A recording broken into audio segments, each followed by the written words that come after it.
Hi, my name is James, and I am 34 years old.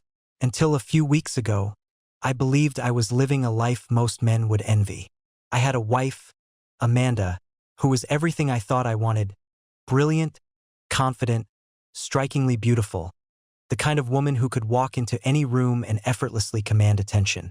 I used to stand quietly beside her, almost invisible, half proud and half hoping she would glance back and remember that I was there.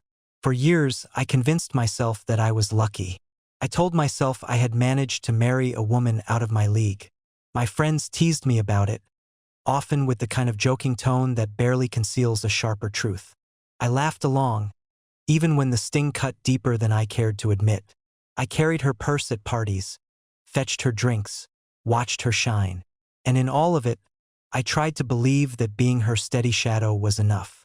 In private, she relied on me for everything practical: the bills, the errands, the things that kept our home functioning.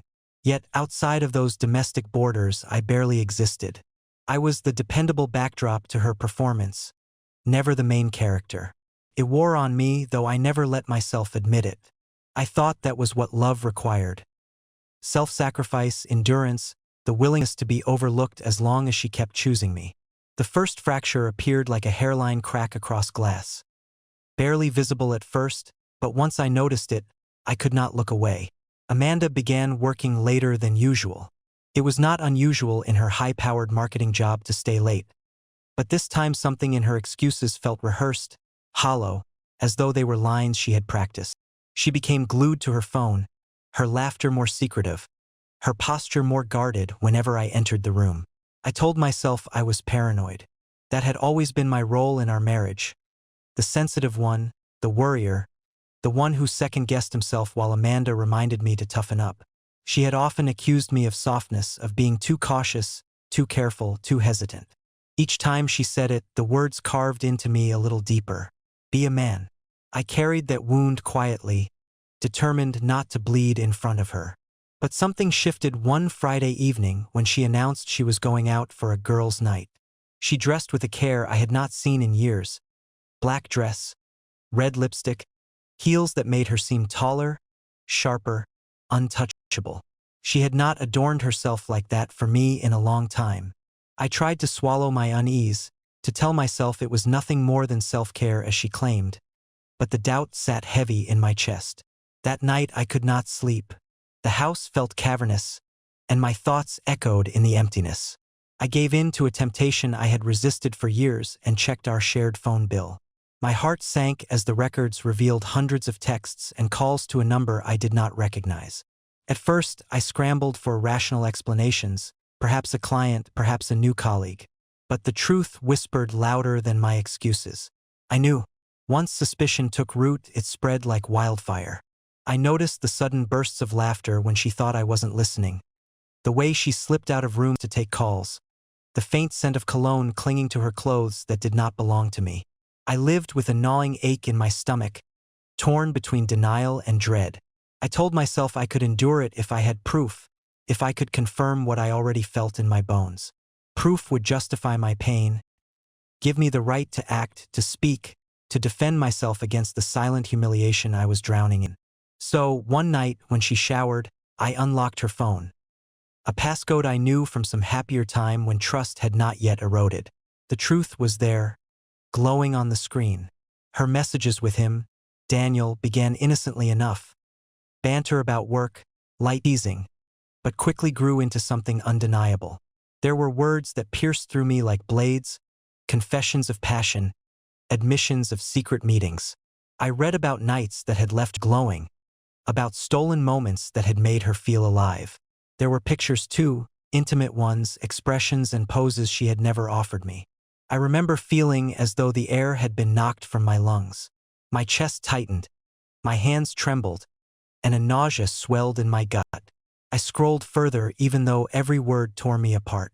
The world I had built around Amanda crumbled as though it had been nothing more than smoke. This is the exact moment the illusion dies. Up to this point, James has been able to live inside a story of, "I'm lucky to have her." The explicit emotional proof on the phone destroys the last protective lie. Most men in this situation experience a physical shock response. racing heart, nausea, tunnel vision, because the brain finally registers the threat as real and irreversible. I placed her phone back exactly as I had found it, careful not to leave a trace, and I left the house. I drove aimlessly for hours, barely aware of the road, tears blurring the passing lights. Rage and despair mixed inside me until I could not tell them apart. I felt pathetic, broken, small. When I returned, she was in bed, scrolling as though nothing in our lives had shifted, as though she hadn't just rewritten our history with betrayal. I could not speak.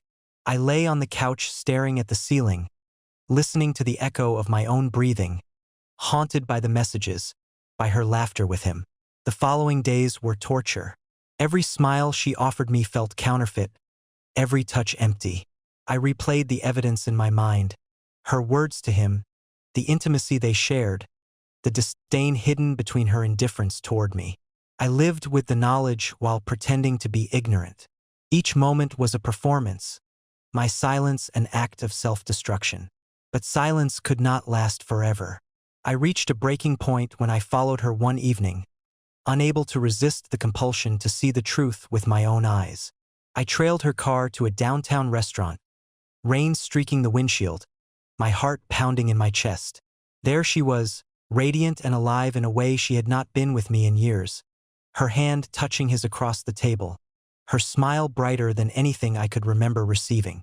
From the car, I watched my marriage dissolve. I did not storm in or make a scene. Instead, I sat in the dark, invisible, drowning in humiliation and heartbreak. The rain on the glass blurred my vision, but it was not enough to hide the reality. Amanda was gone, even though she still shared my house, my bed, my name. That night marked the true fracture. The life I thought I had, the love I thought was real, the years I thought meant something, they were all exposed as fragile illusions. I was left with nothing but questions and a hollow ache inside me. I began to understand that the woman I married no longer existed, or perhaps she never had. And the man I had become, the shadow, the placeholder, the patient supporter, was no longer sustainable. Something inside me had broken, but in that breaking, something new was stirring, though I could not yet name it. After discovering the truth, the world around me felt distorted. Nothing looked the same anymore. The walls of my home, once symbols of stability and partnership, now seemed foreign, like the hollow shell of a place where someone else's life had unfolded. I walked through the rooms in a haze, haunted by memories that no longer felt real.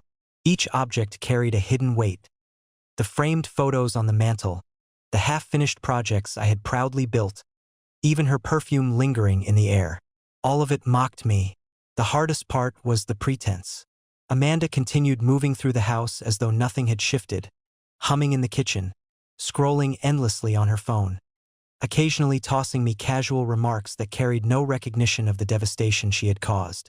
I found myself responding automatically, nodding, answering with empty words. It was easier to act like a ghost in my own home than to open the door to the storm that would follow confrontation. But the silence gnawed at me. Each time I caught the faint scent of unfamiliar cologne on her clothes, each time I saw her reflection linger too long in the mirror before leaving the house, I was reminded of my own paralysis. She had broken our vows, our life together, but it was I who stood frozen, unable to claim back my dignity. I started keeping a journal, desperate to make sense of what I was experiencing. I recorded everything. The late nights, the unexplained absences, the way her smile seemed sharper when she glanced at her phone. Writing gave me a sense of order, a fragile control over chaos. The entries became a record not only of her betrayal but of my unraveling. I could not scream at her, but I could put words to paper. And somehow that was enough to keep me breathing. Still, I craved certainty. I needed something undeniable, something that would silence the voice in my head that still tried to rationalize her actions. I became obsessed with proof. I downloaded a tracking app, justifying it as a way to gather the truth rather than admit it was an act of desperation. Watching her little digital dot move across the city felt like staring into the mechanics of a nightmare. One evening, the truth presented itself with cruel clarity. She told me she had another work dinner.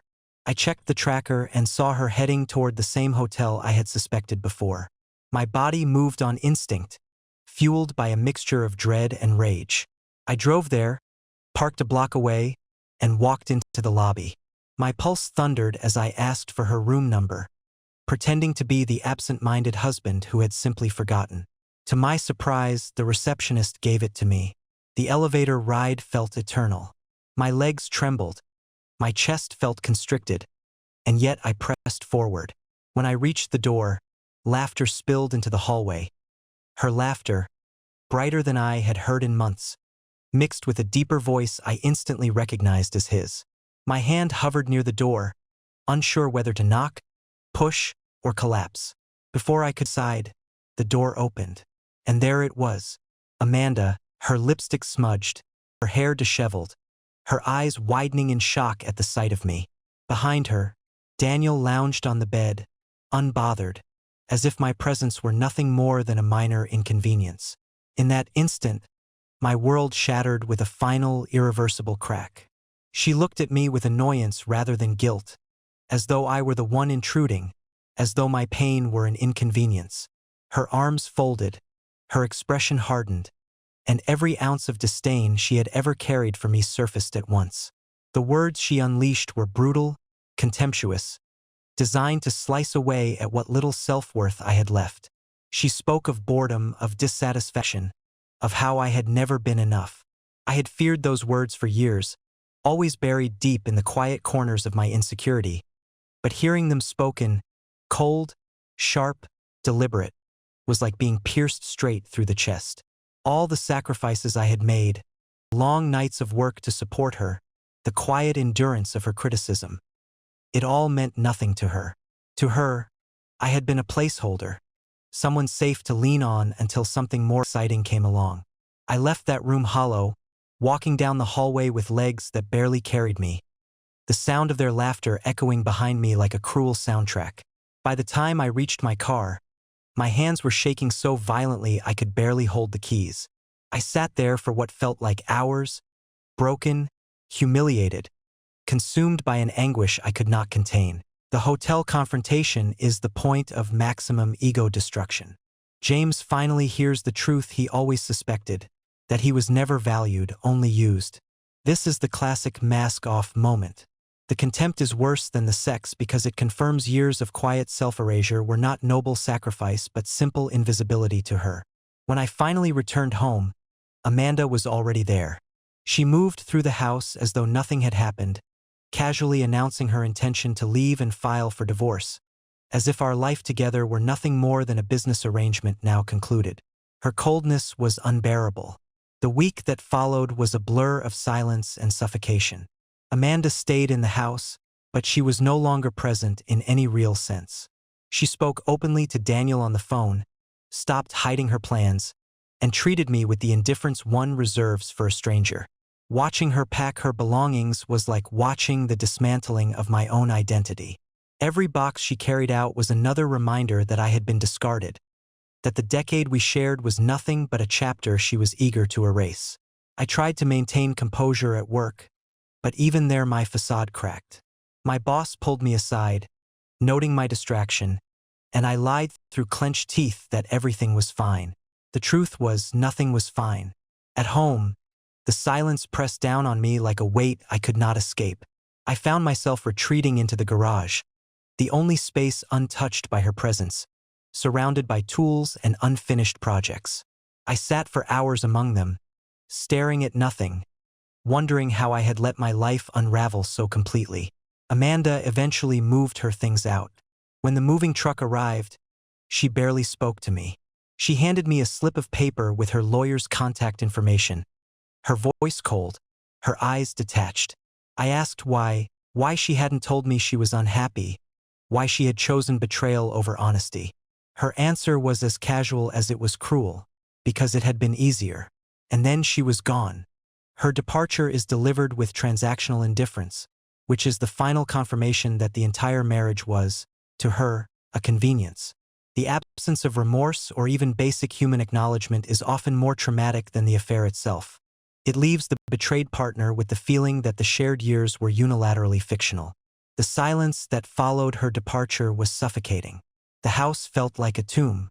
I wandered through empty rooms, each one echoing with her absence, each one reminding me of what I had lost. I sat in the living room staring at the space where her favorite chair had once been, and for the first time in years I wept. But buried beneath the grief, something else stirred. Anger. Anger at her selfishness, yes, but also anger at myself, for allowing her to treat me this way, for diminishing myself to fit into the small space she permitted me.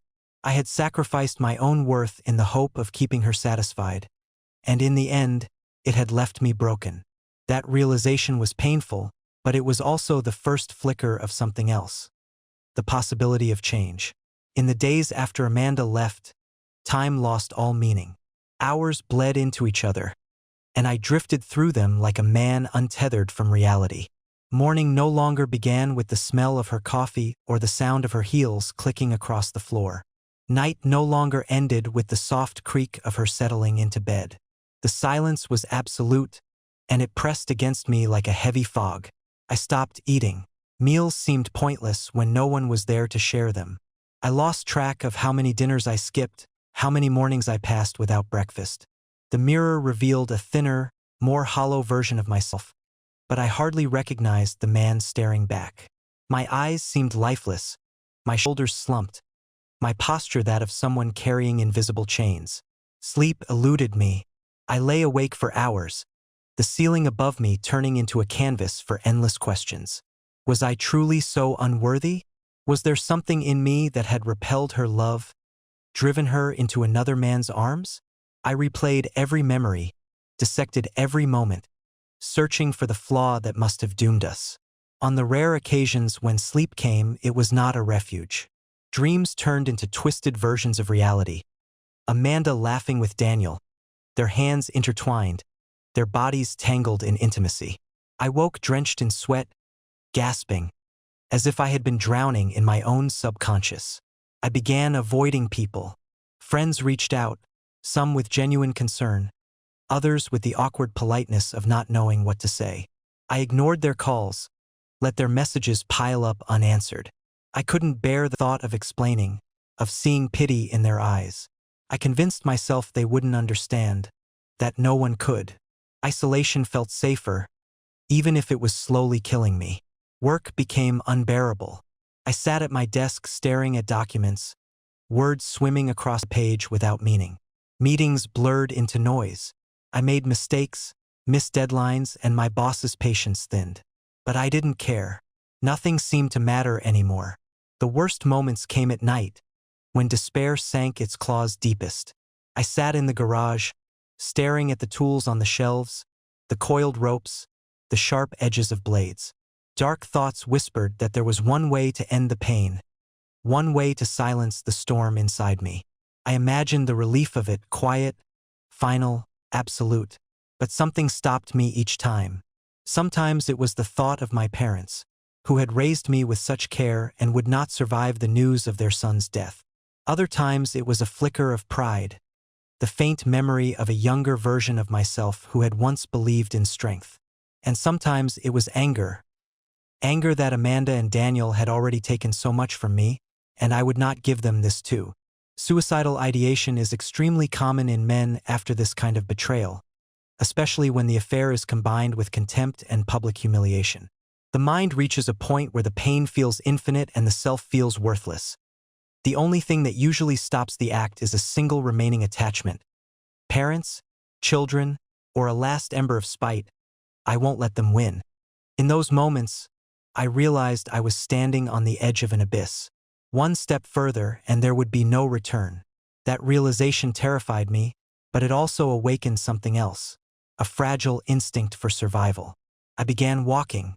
At first, just around the block, shuffling like an old man, avoiding eye contact with neighbors.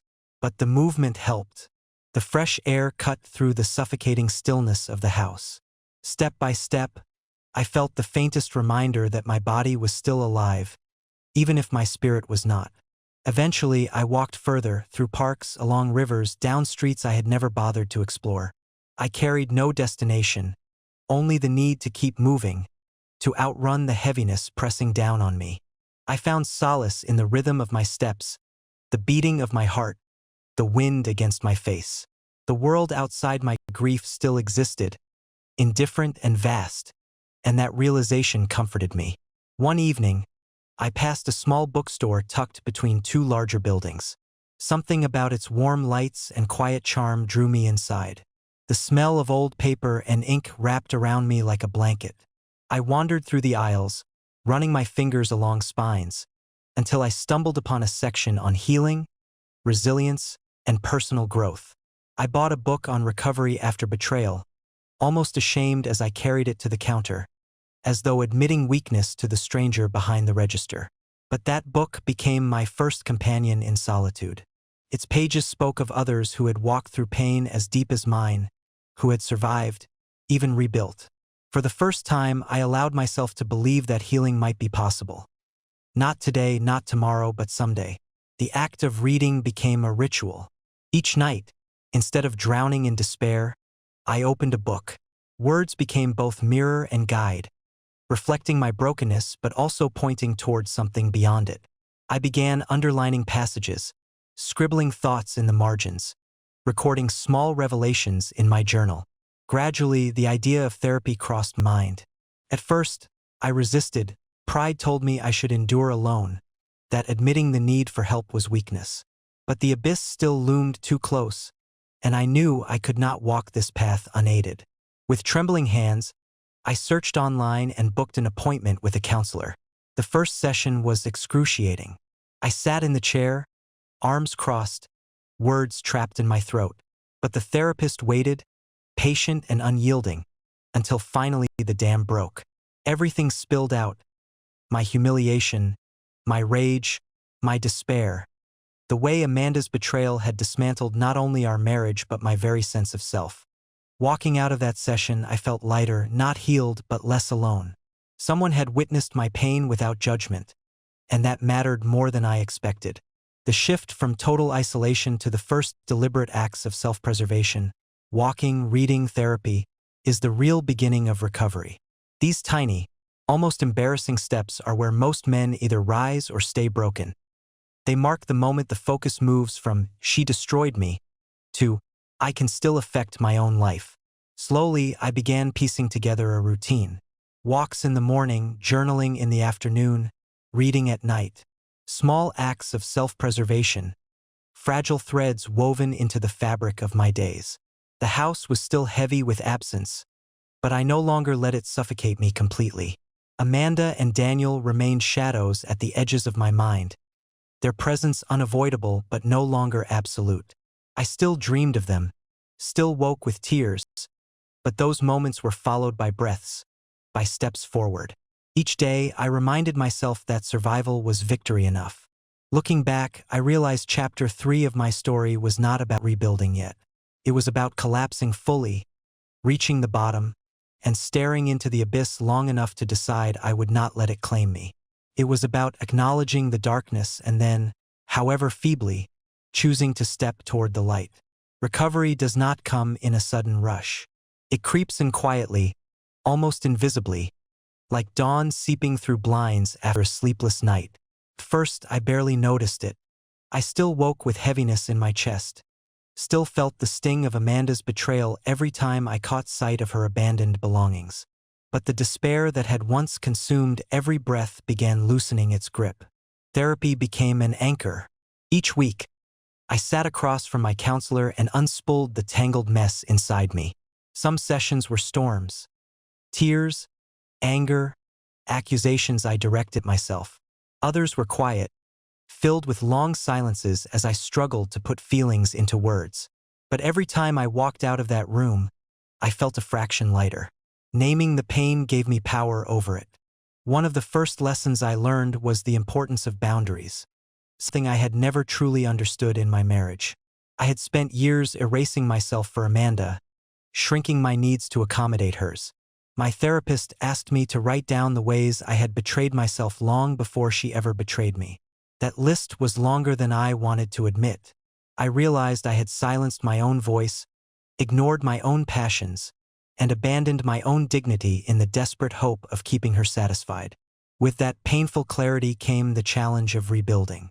Who was I without Amanda? For years, my identity had been tied to her presence. I had been her husband, her provider, her shadow. Now, I had to figure out who James was on his own. Started small. I returned to hobbies I had long neglected. Woodworking, for example. Something I had always loved but abandoned when Amanda dismissed it as pointless tinkering.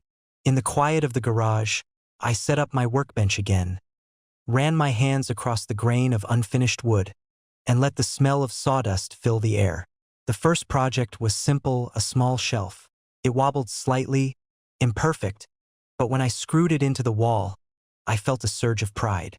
It was mine, created by my hands, not diminished by anyone's scorn. I also rediscovered music. Late at night, instead of drowning in silence, I put on headphones and let songs carry me. Some made me weep, others gave me strength, but all reminded me of a world beyond my pain. For the first time in months, I caught myself tapping my foot to a rhythm, humming along, feeling something close to joy. My walks turned into runs. At first, I could barely manage a few blocks before gasping for breath, but with each passing week, my endurance grew. Running became a ritual of release. Every stride pounding out anger, sorrow, and shame. Sweat felt like cleansing, proof that my body was still capable of pushing forward. Crossing small distances became symbolic of crossing larger ones inside myself. I began noticing changes in the mirror. The hollow man with sunken eyes was giving way to someone leaner, stronger, more alert. The faintest spark had returned to my gaze, the kind that said, "I am still here." Of course, the process was not smooth. Grief came in waves, often when I least expected it. Folding laundry would remind me of Amanda's clothes no longer in the basket. Passing a restaurant would trigger the memory of our anniversaries. Sometimes I was ambushed by bitterness so sharp it felt like being cut all over again. Healing was not linear, it was jagged, unpredictable, a dance of 2 steps forward and 1 step back. But I learned to allow the grief without drowning in it. Instead of resisting, I let myself cry when the tears came, let myself feel the rage when it surged. And then, afterward, I chose to stand up again, to keep moving. Each time, the recovery was a little faster, the return to balance a little steadier. I also began reconnecting with people. At first, it was uncomfortable, almost painful. I had avoided friends for so long that reaching out felt like exposing a wound. But when I finally answered a call, I discovered something surprising: compassion. A close friend listened without judgment, simply sitting with my pain. Another invited me to join a small hiking group, promising no pressure, just fresh air and company. The hikes became a turning point. Surrounded by nature, with dirt crunching underfoot and open skies above, I felt the enormity of the world again. My problems, though still sharp, no longer seemed infinite. I laughed for the first time in months. An awkward, rusty sound, but real nonetheless. Slowly, a truth began to crystallize. Amanda's betrayal was not a verdict on my worth. It was a reflection of her choices, her emptiness, her inability to value loyalty. For so long, I had internalized her disdain as proof that I was lacking. But as I rebuilt pieces of my life, I realized that I had value independent of her recognition. My dignity was not hers to grant or revoke. I wrote a letter to Amanda, not to send, but to release. In it, I poured out everything I had held back. The hurt, the rage, the disappointment, the love that had curdled into sorrow. Writing it was cathartic, as though I was transferring her weight from my chest onto paper. When I finished, I folded the letter, placed it in a box, and left it there. It was no longer mine to carry. The house, once suffocating, began to transform. I rearranged furniture, painted a wall, donated items that carried too many memories. Each change was symbolic. This space is mine now. It was not about erasing Amanda, but reclaiming myself. Slowly, the house stopped feeling like a tomb and started feeling like a sanctuary. I won't pretend that I felt fully healed by then. I was still haunted, still prone to nights of restless sorrow. But the abyss no longer called to me as it once had. Instead, I began to sense something fragile but undeniable: the possibility of freedom. Healing crept into my life so subtly that I almost didn't notice it at first. One morning, I woke up and realized I had slept through the night without dreams of Amanda or Daniel. No choking nightmares, no restless tossing.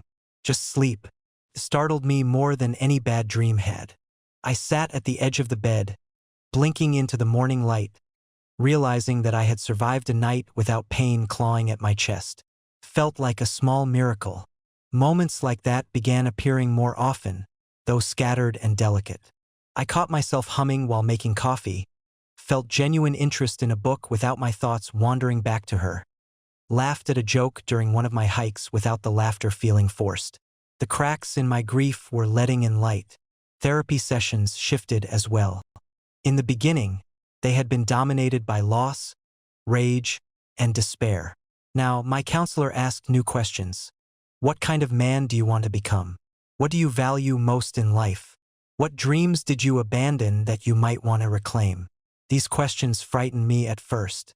I had been so focused on surviving that I had forgotten there was a life beyond survival. But slowly, I leaned into them. I made lists, not of Amanda's betrayals, but of my own desires. I wanted to travel, to see places I had always put off because she wasn't interested. I wanted to learn photography, something that had fascinated me since childhood, but always seemed frivolous in her eyes. I wanted to write, not just journals of pain, but stories, reflections, perhaps even a book one day.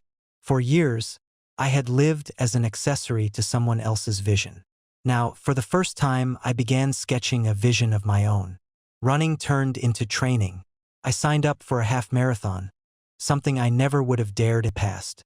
The discipline of preparing gave me structure, purpose. Each mile I conquered felt like a declaration. I am stronger than I was yesterday. When I crossed the finish line on race day, lungs burning, legs trembling, I cried. Not from exhaustion, but from pride. For the first time in a long time, I felt alive. Friendships deepened. I opened up to people I had once kept at a distance, admitting my vulnerabilities without shame. Instead of pity, I was met with respect. Many confessed their own hidden struggles, and I realized that pain was universal, though it wore different masks. Connection grew out of shared truth, and I found belonging in places I had once avoided. I also encountered kindness from strangers that reminded me the world was not as cruel as my marriage had led me to believe. A smile from a barista, a brief conversation with a fellow runner, a helping hand on a hiking trail, all small, fleeting moments, but together they stitched a fabric of hope. Amanda still crossed my mind, of course. Sometimes I wondered if she thought of me at all, if she felt even a flicker of remorse. But increasingly, the thought of her no longer brought a stabbing pain. Instead, it felt distant, like recalling a dream that had once been vivid but now faded. Her choices had shaped my present, but they no longer defined it. There were temptations to look her up, to check social media, to feed the lingering hunger for answers. But each time I resisted, I felt stronger. The silence between us had become a boundary I wanted to protect. She no longer deserved access to my thoughts, my energy, my life. Let her carry her choices. I no longer carried her. One of the most profound shifts came when I revisited old photographs, not of Amanda but of myself before her. Pictures of me as a young man with messy hair and an untamed smile, standing at the edge of mountains, holding guitars, surrounded by friends. For the first time, I saw not just who I had been but who I could be again. That young man had not been weak or inadequate. He had been full of life, curiosity, and potential. Somewhere along the way, I had buried him under the weight of pleasing someone who never valued him. Now I was digging him out. My home transformed further. I painted another wall, hung new art, filled shelves with books that spoke to my soul. I bought a camera and began experimenting with photography, capturing sunsets, street corners, small unnoticed details of daily life. Through the lens, I discovered beauty in places I had once overlooked. It was a practice of seeing differently, not just the world, but myself. The more I grew, the more I realized that Amanda's betrayal, while devastating, had also been a strange kind of gift. It had forced me to confront truths I had ignored for years. My lack of boundaries, my surrender of identity, my acceptance of being diminished. Without her betrayal, I might have continued living as a shadow, never questioning, never reclaiming myself. In breaking me, she had inadvertently opened the door to my awakening. This realization did not excuse her actions, nor did it erase the pain. But it gave the suffering meaning, and meaning was what transformed wounds into scars, something survivable. One evening, while journaling, I wrote a sentence that startled me. "I am grateful she left." I stared at those words, almost ashamed. But the more I thought about it, the more truth I saw in them. I did not want her back. I did not envy Daniel. I did not wish to return to the man I had been in her shadow. Freedom, even hard-won and painful, was better than comfortable captivity. The moment of genuine gratitude is the true end of the trauma bond. When the betrayed partner can honestly feel that the betrayal was the best thing that ever happened to him, the ex has lost all power. This is the psychological point of no return, where the story flips from victimhood to victory. The abyss no longer loomed at my feet. Instead, I stood on firmer ground, looking outward toward horizons I had yet to explore. The road ahead was still uncertain, but it was mine. That realization was not just healing, it was liberation. The final shift came quietly, without fanfare. One morning, I stood in front of the mirror, and for the first time in years, I recognized the man staring back. His eyes no longer carried the weight of betrayal. His shoulders were not bent beneath invisible chains. His expression was steady. There was no Amanda in that reflection, no ghost of her judgment. Only me. Clarity had arrived not in a single moment, but as a series of realizations layered over time. The long nights of grief had given way to mornings of routine and purpose. Therapy had taught me to see patterns I had once been blind to. Running had taught me endurance. Writing had given me a voice. Piece by piece, I had rebuilt a self that was not dependent on her presence or approval. Amanda's absence had once felt like a wound that would never close. Now, it was a scar, visible, yes, but no longer tender. The pain had dulled into wisdom, and the emptiness had been replaced with space for growth. She had taken her path, and I had taken mine. The difference was that I was walking mine with intention, while hers seemed to spiral into consequences she could no longer escape.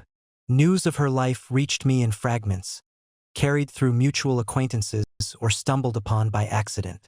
Daniel had not lasted. Their flame, once bright and intoxicating, had burned out in less than a year. She had left her company under circumstances I never fully understood. Rumors of conflict, of bridges burned.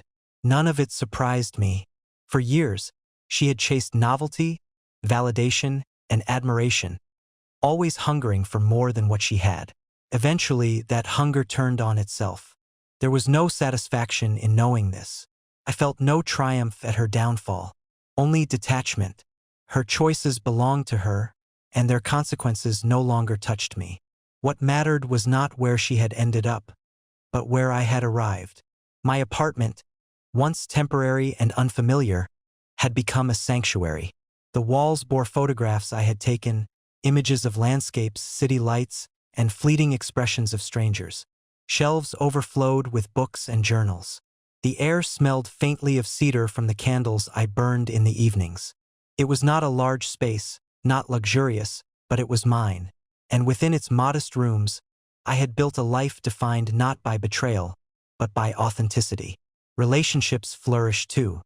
Mike remained my anchor, but my circle had expanded.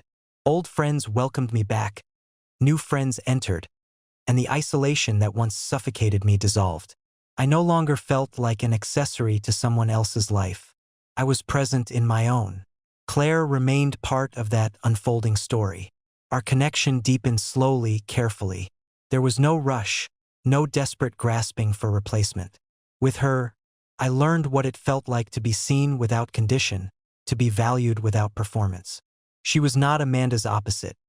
She was simply herself, and with her, I could simply be myself. Whether our bond would last a lifetime or a season did not matter. What mattered was that it was real, grounded in honesty and respect. That alone was more than I had known in years. The promotion at work became not just a professional victory, but a symbol of what I had reclaimed. For so long, I had lived in Amanda's shadow, convinced I was small and incapable. Now, colleagues looked to me for leadership, respected my voice, and sought my guidance. The confidence that grew from those moments spilled into every area of my life. I no longer measured my worth against Amanda's impossible standards. I measured it against my own growth, my own integrity. One afternoon, as I hiked along a trail that wound through rolling hills, I paused at the summit.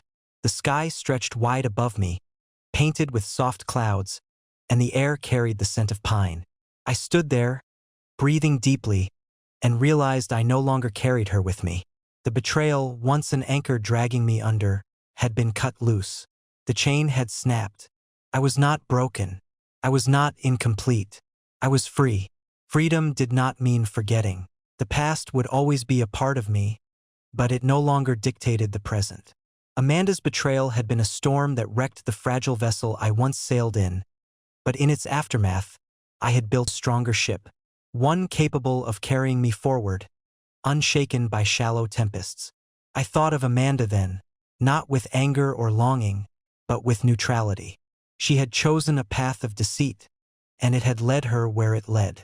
I had chosen to face the wreckage, to dig through the ruins, to salvage what mattered and rebuild.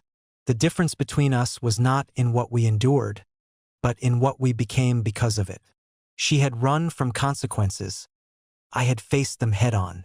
The man I was now bore little resemblance to the one who had once sat crying in his car outside a hotel, watching his marriage collapse through a rain-streaked windshield. That man had been fragile, uncertain, drowning in self-doubt. I carried him with me still, but only as a reminder of how far I had come. Life did not promise perfection. There would be more storms, more losses, more betrayals perhaps. But I no longer feared them. Resilience had taken root in me. Strength was no longer something I sought in others' approval. It was something I carried within myself. In the end, Amanda's betrayal did not destroy me. It liberated me. It forced me to strip away illusions, confront hard truths, and reclaim the self I had abandoned. What she meant as cruelty had become the catalyst for my awakening. As I descended the trail, the sun warm on my face, I felt an overwhelming sense of peace. The chapter of betrayal was closed. Amanda would remain a part of my story, but not the defining part. The defining part was this: I had survived, I had grown, and I had found freedom. I am no longer the man who was betrayed. I am the man who rose from it, stronger, clearer, and free. This is a near-perfect archetype of the male post-betrayal rebirth story. Nice guy provider marries up, slowly erases himself, discovers contemptuous cheating, hits rock bottom with genuine suicidal ideation, then rebuilds through deliberate masculine action.